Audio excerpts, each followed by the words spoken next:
Media channel اور میں ہوں آپ کا میزبان سردار ظفر علی فقیر۔ ناظرین، آج کی اس ویڈیو میں ہم 2 سے 3 پوائنٹ پر بات کرنے جا رہے ہیں۔ یہ 4 سے 5 منٹ کی ویڈیو اگر آج آپ کو اچھی لگے تو اس کو ضرور شیئر کیجیے گا، کمنٹ کیجیے گا اور چینل کو لازمی سبسکرائب کیجیے گا۔ آج کی اس ویڈیو میں ہم بات کریں گے سابق قومی صدر پاکستان، سابق آرمی چیف اور نیشنل ہیرو جناب retired army chief Pervez Musharraf مرحوم رحمۃ اللہ علیہ۔ آج ان کا نماز جنازہ بعد از نماز اثر 2 بجے کے قریب کراچی ملیر میں ادا کیا گیا ہے۔ تو اس موقع پر جنرل پرویز مشرف کی جتنی بھی خدمات ہیں پاکستان کے لیے ان کا ذکر نہ کرنا ایک زیادتی ہوگی۔ جنرل پرویز مشرف نہ صرف خانہ کعبہ میں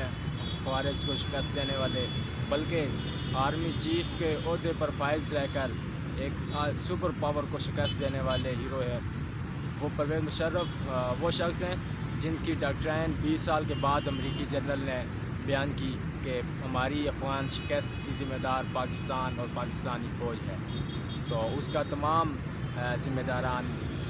داری جنرل پرویز مشرف پر عائد کی گئی۔ اور اس موقع پر جب مرحوم پرویز مشرف کے لیے کل کوئی ایوان صدر میں یا اسمبلی میں کوئی بحث تھی کہ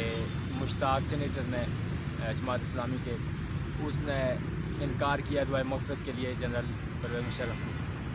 تو اس موقع پر ایک پیارا سا میسج ہے تمام سیاستدانوں کے لیے کہ سب سے پہلے تو کوئی شرم کا تقاضا ہوتا ہے، کوئی حیا ہوتی ہے، کوئی دینداری ہوتی ہے۔ آپ لوگوں نے جو دین پڑھا ہے، جو سیکھا ہے، جو نہ تو اس پہ عمل کیا ہے بلکہ محض ایک ذاتی مفاد کے لیے دین کا نام آپ استعمال کر رہے ہیں۔ آپ کی جماعت، آپ کی پارٹی اتنے عرصے سے ایوان میں موجود ہے، اسمبلیوں میں موجود ہے، آج تک آپ دین کی خدمت کا کوئی ایک بھی ذرا سا بھی ہمیں موقع بتائیں کہ آپ نے دین کی خدمت کی ہو، بلکہ آپ نے اپنے اثاثے بنائے ہیں، آپ نے اپنی دنیا بنائی ہے، دین کے لیے کوئی کارنامہ نہیں ہے آپ کا۔ سینیٹر مشتاق صاحب، آپ اگر پرویز مشرف کے لیے اگر دعائے مغفرت نہیں بھی کرتے تب بھی یہ رب تعالیٰ کریم کی طرف سے ہوتا ہے، وہ جس کو معاف کرنا چاہیے، جس کو عذاب دینا چاہیے، جو بھی پروسیس ہو یہ رب تعالیٰ کے دین ہوتی ہے۔ اور اسی موقع پر باقی سیاستدانوں کے لیے بھی ایک خوبصورت سا میسج ہے کہ اگر آپ یہ سمجھتے ہیں کہ آرمی چیف سابق پرویز مشرف جو کہ ایک بہترین اور نیشنل ہیرو تھے، جنہوں نے دنیا یہود کو، دنیا دشمنان پاکستان اور دشمنان اسلام کو جو شکستیں دی ہیں، لیکن سیاستدان اس تاریخ کو الٹ پلٹ کر کے پیش کرتے ہیں تاکہ ان کا بیانیہ برقرار رہ سکے، تاکہ ان کے لوگ ان کو فالو کرتے رہیں۔ اور یہ ایک لال مسجد کا ایک منظم پروپیگنڈا چلایا جا رہا ہے کہ لال مسجد میں شہداء جتنے بھی لوگ شہید ہوئے یہ ساری ذمہ داری پرویز مشرف۔ تو اس کے پیچھے جو حقیقت ہے، وہ اصلیت ہے، وہ جاننے کے لیے کوئی تیار نہیں ہے۔ اگر میں یہی سوال کرنا چاہوں گا کہ لال مسجد کے سامنے میں اگر آپ پرویز مشرف کو مورد الزام ٹھہرا رہے ہیں تو اس میں آپ مولانا طارق جمیل صاحب کے فالورز کو چاہیے کہ مولانا طارق جمیل صاحب سے پوچھیں کہ آپ نے کیوں لال مسجد کے غازی عبدالرشید شہید رحمۃ اللہ علیہ کو کیوں آپ نے سرنڈر کرنے کا کہا، غازی عبدالعزیز کو کیوں آپ نے سرنڈر کرنے کا کہا، شیخ امام کعبہ عبدالرحمن السدیس کو نے کیوں زور لگایا، کیوں غازی عبدالرشید کو کہا کہ آپ زبردستی دین کا نفاذ نہیں کر سکتے، آپ شریعت کا نفاذ زبردستی نہیں کر سکتے۔ حالانکہ اس موقف کی ہم تائید کرتے ہیں کہ لال مسجد کا جو بھی پروسیس، جو بھی ان کا حقوق تھے، جو بھی ان کی ڈیمانڈ تھی، شریعت کے نفاذ کی جو ڈیمانڈ تھی وہ بالکل ٹھیک تھی، وہ بالکل درست تھی، لیکن طریقہ کار جو تھا وہ بالکل خراب تھا۔ کیوں خراب تھا؟ کہ ریاست کے خلاف کوئی ہتھیار نہیں اٹھا سکتا۔ یہی اگر علماء اپنی کتابوں کو غور سے پڑھیں تو ان کو یہ سبق ملتا ہے۔ اور نہ کوئی ریاست کے خلاف ہتھیار اٹھا سکتا ہے بلکہ خود ہی ریاست جہاد کا اعلان کرتی ہے، خود ہی ریاست قوانین بناتی ہے۔ لیکن ریاست کو چیلنج کرنا یہ کہیں کسی قسم کی حب الوطنی نہیں بلکہ بدماشی ہے، تو بدماشی ریاست کبھی بھی کسی کی توڑ نہیں پہنچنے دی۔ تو پرویز مشرف کے لیے، مرحوم کے لیے کل غازی عبدالعزیز صاحب کا ایک موضوع، ایک تفصیلی بیان جاری ہوا جس میں جنرل پرویز مشرف کے لیے انہوں نے دعائے مغفرت بھی فرمائی اور ایک میسج بھی دیا عوام کے لیے کہ غلط پروپیگنڈوں کا شکار مت رہیں اور انہوں نے اس چیز کو معاف کیا اور پرویز مشرف صاحب کے لیے دعائے مغفرت بھی کی. تو یہ ایک بہت بڑا میسج تھا, اور اسی میسج سے ریلیٹڈ ایک میں بھی سوال کرنا چاہوں گا اور پوچھنا چاہوں گا, اور بلکہ اس کے اوپر میں اپیل بھی کرنا چاہوں گا کہ غازی عبدالعزیز صاحب نے جو اپنے میسج میں بیان دیا کہ ہم پرویز مشرف صاحب کو معاف بھی کرتے ہیں, اور نہ صرف معاف بلکہ ایسے پروپیگنڈوں کو ہم پہلے کب کے معاف کر چکے ہیں. ایسی کوئی بات نہیں ہے, ہمارے درمیان کوئی لڑائی نہیں ہے ریاست میں, لیکن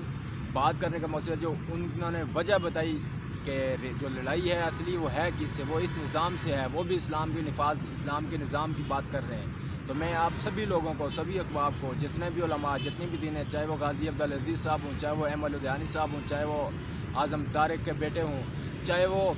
کوئی بھی علماء ہو, چاہے وہ سعد رضوی کیوں نہ ہو, چاہے وہ عبدالغفور حیدری کیوں نہ ہو, چاہے وہ کسی بھی جگہ جماعت اسلامی کے ہوں, یا کسی بھی پارٹی, کسی بھی تنظیم, کسی بھی مسلک, کسی بھی مذہب, دیوبندی ہوں, بریلوی ہوں, اہل حدیث ہوں, چاہے وہ ان کا کسی بھی فرقے کے ساتھ تعلق ہو, تو آئیں وہ اس پلیٹ فارم پر آئیں, بیٹھ, چاہے ان کا تعلق کسی بھی فرقے کے ساتھ ہو, کوئی بھی شخص ہو, چاہے وہ دیوبندی ہے, بریلوی ہے, اہل حدیث ہے, وہ آئیں, سامنے آئیں, ملک میں دین اسلام کے نظام کے, دین اسلام کے نفاذ کی بات کریں. ہم آپ کے غلام ہیں, ہم آپ کے ساتھ چلیں گے. اگر ایسا نہیں ہے تو ہم یہی سمجھیں گے کہ آپ سب لوگ جتنے بھی اپنے اپنے گروہ بنا کر کام کر رہے ہیں, ہم یہی سمجھیں گے کہ آپ محض صرف ذاتی مفاد کے لیے ہی کام کر رہے ہیں. اسی دوران آج کا دوسرا جو اہم پوائنٹ تھا وہ بین المذاہب ہم اہم کی کانفرنس تھی, جس میں طاہر اشرفی صاحب بھی شامل ہیں. تو اس حوالے سے میں پوری عوام سے یہی اپیل کرنا چاہوں گا کہ بین المذاہب ہم اہم کی کانفرنس کے نام پر یہ یہود و نصارہ یہ ڈالرز خرچ کرتے ہیں, کر کے یہ علماء کے نام پہ پلیٹ فارم بنا کر یہ عوام کو گمراہ کرتے ہیں. یہ کوئی بھی مسلم دنیا میں اس چیز کو تسلیم نہیں کرے گا کہ ایک مسلمان شخص جو دین, ہماری تبلیغی جماعتیں ہیں, وہ دین کے, وہ غلبہ اسلام کے لیے, وہ لوگوں کو مسلمان کرنے کے لیے محنت کر رہی ہیں, لیکن ہم کی کانفرنس یہ بین المذاہب کے نام پر جو ہے, اس میں مسلمانوں قانون بنتے ہیں کہ کوئی بھی شخص مسلمان نہ ہو, یہ ایسے قانون بنتے ہیں ان کانفرنس میں. تو خدا را ہوش کے ناخن لو, اور ان علماء کو میں کہنا چاہوں گا جو طاہر اشرفی کے ساتھ جڑے لوگ ہیں کہ آپ ایسی چیزوں سے باز رہیں جن کا تعلق دین اسلام سے نہ ہو. آپ ڈالرز کی خاطر دین اسلام کو بہت زیادہ بھول چکے ہیں, تو آپ واپس آ جائیں یا پھر رستے سے ہٹ جائیں اس چیز کے لیے. طریقۂ نظریہ پاکستان اب گراؤنڈ میں آ چکی ہے, جو کہ ملک پاکستان میں دینی نفاذ, اسلامی نفاذ, قومی یکجہتی کو اجاگر کرنے کے لیے پوری قوم کو متحد کر کے اسلامی نظام کے نفاذ کی بات کرے گی. اور طریقۂ نظریہ پاکستان اپنی اس دعوت کو پوری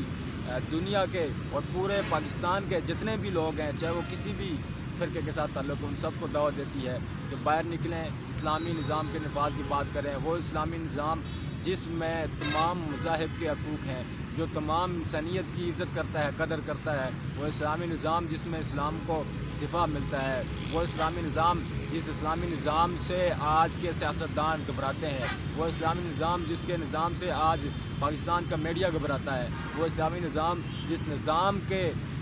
نظام کے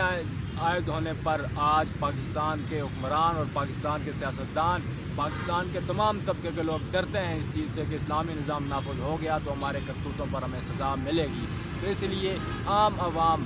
22 کروڑ عوام, عام عوام پاکستانیوں سے گزارش ہے کہ مجبور کریں انہیں, نکلیں گھر سے باہر, اٹھیں, روڈوں پہ آئیں, سڑکوں پہ آئیں, گھروں سے نکلیں, اپنے دفتروں میں, اپنے کالجز میں, یونیورسٹیوں میں, ہر جگہ پھیل جائیں, احتجاج کریں اور یہ مطالبہ کریں کہ اسلامی نظام کا نفاذ ہر حال میں ضروری ہے. طریقۂ نظریہ پاکستان بہت جلد انشاءاللہ پورے پاکستانی قوم کو یکجا کر کے یہ روڈوں پہ نکلے گی اور فوری ریفرنڈم کے لیے احتجاج کی کال دے گی. اور طریقۂ نظریہ پاکستان اسی دوران ترکی میں جو کل 7.0 کا زلزلہ ہوا ہے, ایک بہت بڑا زلزلہ ہوا ہے, اس میں 1200-1500 لوگوں کی شہادت کی اطلاعات ہیں اور بے شمار زخمی بھی ہیں. ان میں ترکی کے جو سلطنت ہے, ترکی کی جو ریاست ہے, اس پوری ریاست کے ساتھ پوری پاکستانی قوم اور طریقۂ نظریہ پاکستان اور ہر ایک سچا محب وطن پاکستانی اپنی ترکی کی قوم, اپنی ترکی کے بھائیوں کے ساتھ کھڑے ہیں. اور ہم اس غم کی گھڑی میں جتنے بھی لوگ زخمی ہوئے ان کے لیے دعائے صحت کی اپیل کرتے ہیں, اور جو لوگ دنیا سے رخصت فرما گئے ان کے لیے بخش مغفرت کی دعا کرتے ہیں. اور اس کے علاوہ ایک اور بری خبر بھی یہی ہے, بری خبر کن کے لیے ہے، میں یہ آخری میسج میں بتانا چاہوں گا کہ ایک مردہ شخص گوہر شاہی نامی جو کہ یورپ میں بیٹھ کر افواج پاکستان کو دھمکیاں دے رہا ہے، جنرل عاصم منیر کو دھمکیاں دے رہا ہے، تو میں یہی کہنا چاہوں گا پوری قوم سے کہ آپ دیکھ سکتے ہیں کہ ہر طرف سے ایکٹیو ہیں، بیرون ملک بیرونی پروپیگنڈوں پہ، بیرونی ایجنڈوں پہ، دشمن ملکوں کے ایجنڈوں پہ چلنے والے لوگ ہر جگہ سے ایکٹیو ہیں، وہ افواج پاکستان کو کمزور کرنے کے لیے سرتوڑ کوشش میں لگے ہوئے ہیں۔ ایک دجال جو کہ یورپ سے بیٹھ کر، لندن سے بیٹھ کر وہ آرمی چیف سید حافظ عاصم منیر کو دھمکی دیتا ہے کہ ہم لٹکائیں گے۔ میں ان سے یہ کہنا چاہوں گا ایسے تمام لوگوں سے کہ اس طرح کے پروپیگنڈوں سے باز رہیں۔ یہ شخص جو ہے، اس کو جو تکلیف ہے وہ تکلیف واحد ہے۔ اس تکلیف کا ایک ہی حل ہے کہ قادیانی ہمیشہ کے لیے جو ختم نبوت کا جو بھی منکر ہے وہ کافر ہے، وہ چاہے کوئی بھی ہو، تو ان کو سب سے بڑی جو مصیبت ہے وہ یہی ہے کہ جنرل عاصم منیر نے پاکستان میں جتنے بھی قادیانیوں کی عبادت گاہیں ہیں ان کے اوپر گنبد خضرا کے جو مسجد نبوی کا گنبد ہے اس کے مطابق، اس کی طرز پر، اس کی تصویر پر بنائے گئے جتنے بھی ان کی عبادت گاہوں میں مینارز ہیں یا گنبد ٹائپ ہیں ان کو گرایا جائے، ان کو ہٹایا جائے، ان کی عبادت گاہوں کو مساجد کرنا مت دیا جائے۔ یہ ایک بہترین اور بڑا آپریشن پاک فوج کی طرف سے، اور اسی وجہ سے وہ آرمی چیف کے خلاف بکواسیات کر رہے ہیں۔ تو پوری قوم کو چاہیے کہ اپنی آرمی کو سپورٹ کرے، اپنے آرمی پر فخر کرے، اپنی آرمی پر یقین رکھے، اعتماد رکھے۔ آپ کی آرمی جو کہ 75 سالوں سے آپ کے دفاع میں ہر جنگ لڑ رہی ہے، چاہے وہ اندرونی جنگ ہو، بیرونی جنگ ہو۔ میں یہ سوال آج پوری قوم سے کرنا چاہوں گا کہ آپ اپنے من پسند لیڈروں کی وجہ سے فوج پر تو بول لیتے ہیں، مجھے بتائیں اگر آپ اگر فوجی ہوں، آپ بارڈر پہ کھڑے ہوں اور ہم آپ کے لیے یہ الفاظ استعمال کریں جو آپ سیاستدان استعمال کرتے ہیں، تو بتائیں آپ اور آپ کے گھر والوں پر کیا گزرے گی۔ مجھے بتائیں کہ پاکستان میں جمہوریت بھی ہے اور 75 سالوں سے ہے، اور وہ عوام کو ننگا بھی کر رہی ہے، الٹا کر کے مار رہی ہے یہ جمہوریت، لیکن عوام سمجھنے کے لیے تیار نہیں ہے۔ مجھے بتائیں آپ کے پاکستان میں زلزلے آتے ہیں تو فوج آتی ہے سب سے پہلے، آپ کے پاکستان میں سیلاب آتا ہے تو فوج آتی ہے، بیماریاں آتی ہیں تو فوج آتی ہے، کوئی بھی آندھی طوفان ہے تو فوج آتی ہے، اندرونی لڑائی لڑنی ہو تو فوج آتی ہے، بیرونی لڑائی لڑنی ہو تو فوج آتی ہے، بارڈر پہ کوئی بھی محاذ ہے تو وہ فوج اٹینڈ کرتی ہے، وہ فوج فیس کرتی ہے۔ تو میں پوچھنا چاہوں گا کہ آپ سیاستدانوں نے اب تک کیا کیا عوام کے لیے، ان بیماریوں سے بچنے کے لیے کیا کیا ہے؟ جب آپ فوج کو پاکستان کے تمام معاملات میں استعمال کرتے ہیں تو پھر آپ یہ کس منہ سے گلا کرتے ہیں کہ پاکستان کی فوج کو صرف بارڈر تک لینا چاہیے؟ آپ جو 80% بجٹ کی بات کرتے ہیں، آپ کے کالے چہروں پر یقین جانے کہ بہت سی جو کہ یوٹیوب پہ باتیں الاؤ نہیں ہیں وہ کرنے کو دل کرتا ہے، لیکن آپ لوگوں کو شرم نہیں آتی کہ اپنی افواج کے ہم سر فخر سے بلند ہے، لیکن ہم ان کے کھچاؤ کی کوشش کرتے ہیں، ہم ان کی ٹانگیں کھینچنے کی کوشش کرتے ہیں، ہم ان کے اوپر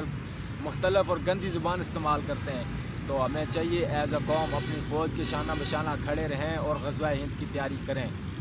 پوری قوم سے یہ اپیل ہے کہ تحریک نظریہ پاکستان جو کہ میدان میں آ گئی ہے، تو تحریک نظریہ پاکستان کے دست بازو بنے اور پوری قوم کو اسلامی نظام کے انقلاب کے لیے تیار رکھیں۔ بہت شکریہ، السلام علیکم۔